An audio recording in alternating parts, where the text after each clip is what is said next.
Nous allons vous conter l'histoire des aventures de la courageuse Mona. Mona était une bactérie, mais pas n'importe laquelle. C'était une Pseudomonas aeruginosa. Mona était la descendante d'une lignée de bactéries aux nombreux pouvoirs. Pouvoirs qui lui seront nécessaires pour survivre dans ce monde, qui, comme vous allez le voir, regorge de nombreux ennemis. Il était une fois une Pseudomonas aeruginosa que ses amis nommaient Mona. Elle était une bactérie dont les caractères biochimiques étaient nombreux, et c'est bien pour cela que les bipèdes ne cessaient de la surveiller. Elle était une force qu'il ne fallait pas croiser. Mona était une brave bactérie Bacillgram négative. Elle était mobile de par son joli flagelle qui lui permettait de voyager de nutriment en nutriment. Elle aimait dégrader l'uréase, le mannitol et adore l'ion citrate comme source de carbone, mais déteste par-dessus tout l'oxygène lorsque les nitrates sont absents. Son enfance fut difficile, de par le fait que Mona n'est pas capable de dégrader le glucose et le lactose. Cependant, cette petite savait pâtisser un biofilm lui permettant d'adhérer aux surfaces et tissus glissants. Ce super pouvoir lui permettait de se retrouver avec ses amis, de discuter, d'échanger sur les nouvelles technologies du royaume. Mona était jolie. Elle synthétisait de nombreux pigments tels que la pyocyanine et la pyoverdine, devenant ainsi fluorescente. Certains humains avaient pour but de la différencier de ses copines en exploitant ses caractères biochimiques dans un lieu obscur et redouté par ces dernières, nommé le centre d'analyse. C'était dans cet endroit que les bipèdes les examinaient et les utilisaient pour leur profit. Ces multitudes de tests sordides consistaient à exploiter ces beaux pigments pour la reconnaître.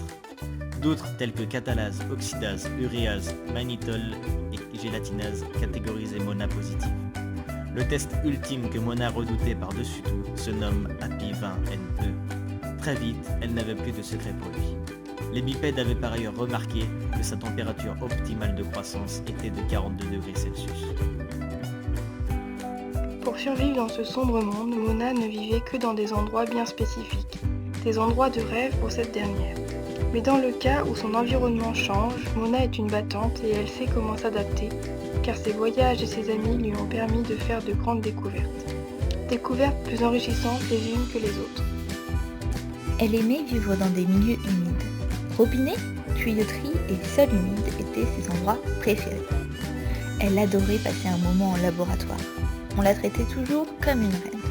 Entre gélose et incubation, c'était un excellent moyen de se restaurer après une longue journée de travail.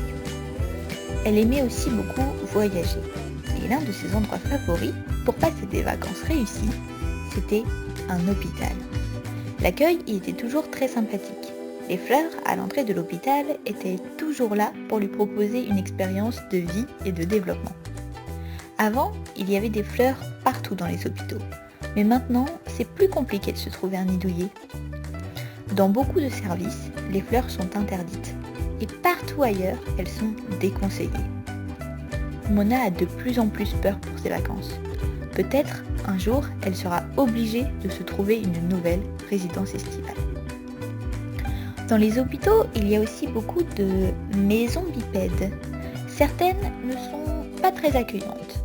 Les cellules dendritiques et les macrophages cherchent toujours à leur faire du mal. Cependant, beaucoup d'autres de ces maisons bipèdes étaient si accueillantes que jamais elles n'en partaient. On ne voyait que très peu de cellules dendritiques et de macrophages, et ils n'étaient pas très virulents. Lorsqu'elle réussissait à trouver un endroit comme celui-là, elle ne le quittait jamais. Elle adorait s'y développer. Il y avait tout ce dont elle pouvait avoir envie. La chaleur, les nutriments, et surtout beaucoup de place pour élever la famille nombreuse dont elle avait toujours rêvé. Alors que sa petite vie familiale se déroulait à la perfection, le pire arriva. Le plus horrible des ennemis, l'antibiotique. Il se rapprochait de Mona. Il était connu dans tout le royaume et bien que Mona avait réussi à lutter grâce à ses proches et à l'héritage de sa propre famille, on n'était jamais trop prudent. Elle était heureuse et avait eu beaucoup d'enfants. Le compte de sa vie aurait pu en finir là. Mais c'était sans compter sur les méchantes maisons en blouse blanche. L'attaque arriva de façon totalement inattendue. Mona avait entendu de nombreux récits de ces attaques. Des centaines de projectiles à tête chercheuse de toutes parts, venus dans le seul but d'empoisonner ses sœurs. Les antibiotiques, de vraies armes de destruction massive. Mais ce n'est pas ce qui arriva à Mona, car elle était une aeruginosa, et elle possédait les pouvoirs qui venaient avec ce nom.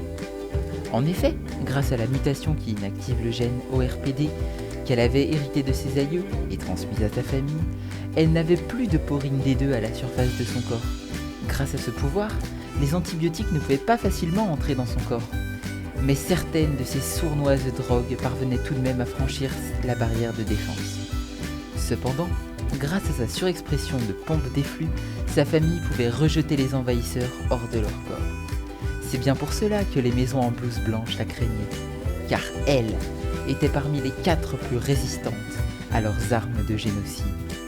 Elle put donc continuer à vivre sa vie dans sa maison avec toute sa famille, du moins jusqu'à ce que cette dernière tombe en ruine. Tout allait donc pour le mieux dans le meilleur des mondes pour notre héroïne. Au fil des années, Mona retrouva ses amis et en rencontra de nouvelles.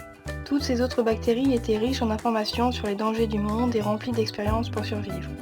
Les obstacles rencontrés par les amis de Mona lui permirent de se protéger, elle et sa famille. Un jour, au détour d'une artère, elle rencontra une vieille amie. Cette dernière ayant l'air affolée, Mona lui proposa de discuter autour d'un verre d'ion-citrate. « C'est horrible ce qu'il se passe là-bas », commença Sonia. Elle avait réussi à s'échapper de Russie. Là-bas, ils font de la phagothérapie. Elle lui expliqua. « Les bipèdes utilisent des bactériophages. Ils nous détruisent, mais tu nous connais, au bout de 24 à 48 heures, certaines d'entre nous deviennent naturellement résistantes. Ne te réjouis pas trop vite, parce que grâce à l'aide des bactériophages, le système immunitaire inné prend la suite, surtout les neutrophiles. » Mona avait vraiment peur. « Comment as-tu réussi à t'enfuir ?» demanda-t-elle. « J'ai trouvé un bipède immunodéprimé, et j'ai survécu jusqu'ici. » Pas tellement rassurée, Mona continua son chemin. Quelques jours plus tard, elle rencontra 2 nouvelles bactéries. « Je peux vous aider ? Vous avez mauvaise mine ?» leur demanda-t-elle. « Je reviens d'un endroit horrible, » commença l'une. « C'est un laboratoire, où ils utilisent des composés comme le furanone et les organosulfures qui inhibent notre quorum sensing. » Mona tremblait de peur, mais ne comprenait pas tout. « En fait, » lui expliqua sa nouvelle amie, « les bipèdes bloquent nos SMS. Pour l'instant, ça ne fonctionne que chez certains animaux, mais j'ai peur pour la suite. »« Moi, j'arrive de Chine, » continua la 3e bactérie. « Là-bas, les bipèdes utilisent du linalol sur leurs aliments. Ça abîme notre membrane, nous empêche de respirer et modifie toute l'activité de notre métabolisme. Beaucoup de mes camarades sont morts au combat. » Mona était horrifiée. Comment était-il possible qu'il existe des êtres aussi démoniaques que ces bipèdes ? Ne cesserait-il jamais cette guerre qui avait provoqué d'innombrables morts et de profondes mutations dans la famille de Mona ? Telle était l'histoire de Mona, la grande aéruginosa. Notre héroïne perpétua les pouvoirs de sa lignée grâce à ses nombreux descendants. Grâce à elle, sa famille continuera à vivre encore longtemps, en colonisant de nombreux bipèdes et en déménageant quand les besoins s'en feront sentir.